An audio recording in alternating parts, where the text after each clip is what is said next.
You know, we live in a world that pretty much runs on technology. I mean, from our phones to our power grids, we trust these systems with our lives every single day. But have you ever stopped to wonder how that trust is actually built? Well, let's dive into the hidden world of system compliance and find out. Right? It's such a simple question, but the answer is surprisingly complex. Think about it. Every time you swipe your card, send an email, or stream a show, you're placing your faith in a massive, invisible system. So, how is that trust earned? It's not magic, that's for sure. It's a rigorous, ongoing process that we're about to unpack. And the big answer to our question is this phrase right here: system compliance. The best way to think of it is like the official rule book and the referee for all our tech. It's the systematic process of making sure a system does exactly what it's supposed to do and, just as importantly, only what it's supposed to do, safely and reliably. This whole process is built on 3 core pillars.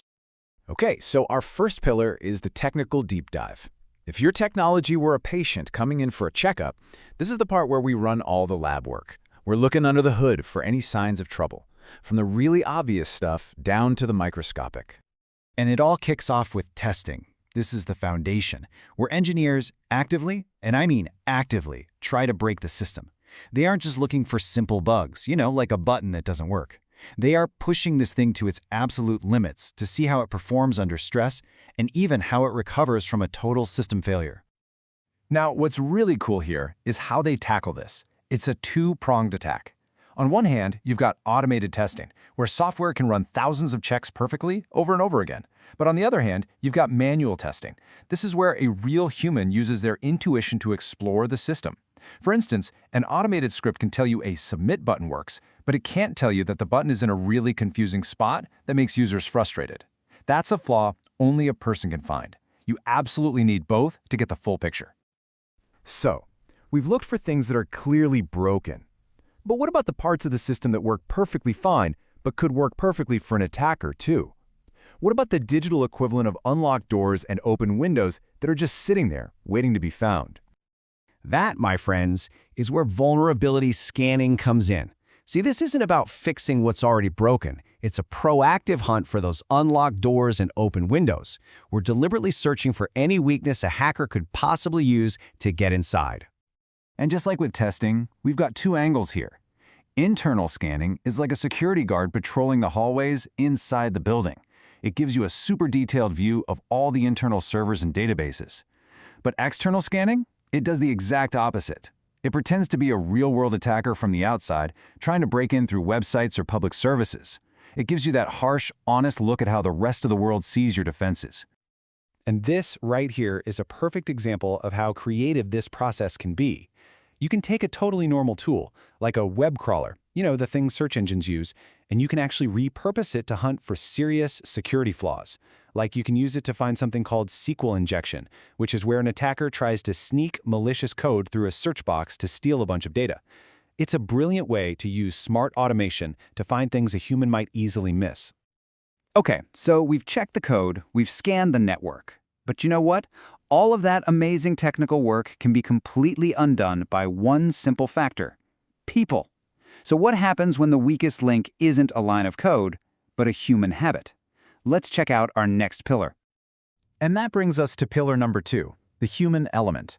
So if the technical checkup was all the lab work, this is where the doctor sits down with the patient and asks about their lifestyle, their habits, their daily routines. Why? Because sometimes that's where the real risks are hiding in plain sight. The main tool we use here is the personnel interview. And look, this isn't just a friendly chat by the water cooler. It's a structured conversation designed to uncover the reality of how a system is actually used day to day. A technical scan can't tell you about that unofficial workaround an employee invented to save time, or that security rule everyone ignores because it's just too complicated. People can. And the goals here are super specific. We're trying to confirm if the official rulebook is even accurate to begin with. We want to validate if the security measures in place actually work in the real world. And of course, we're on the hunt for those unofficial workarounds people create just to get their jobs done. These conversations give you that critical human context that technology alone just can't see. And this is a formal process, for sure. It starts with careful planning, then the interview itself, where you use open-ended questions to get people talking.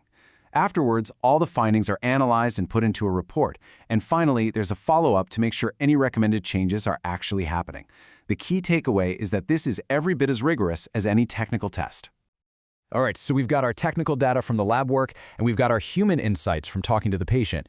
But where does all this information live? Well, that brings us to our third and final pillar, the documentation, or as I like to call it, the living rulebook.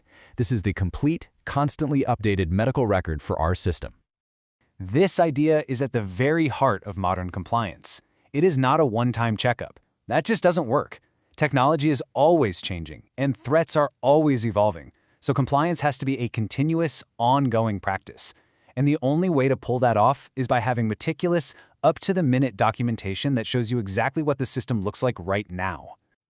And this slide gives us a fantastic peek inside that living rulebook. For configuration management, you've got documents that track exactly how the system is built, piece by piece. For risk analysis, you have a register that literally lists every potential risk we can possibly think of. And for risk treatment, there's a detailed plan for how to handle each one of those risks. Every single document here is alive, constantly being updated as the system grows and changes. So we've got our technical scans, our human interviews, and our living documentation. How does it all fit together? Well, the answer is that they form a continuous cycle, a loop of improvement and verification that never, ever stops. Honestly, if you take just one thing away from all of this, let it be this right here. In technology, there is no done. There's no finish line you cross where everything is suddenly secure forever. The work of building and maintaining trust through compliance is a perpetual cycle of testing, interviewing, and documenting.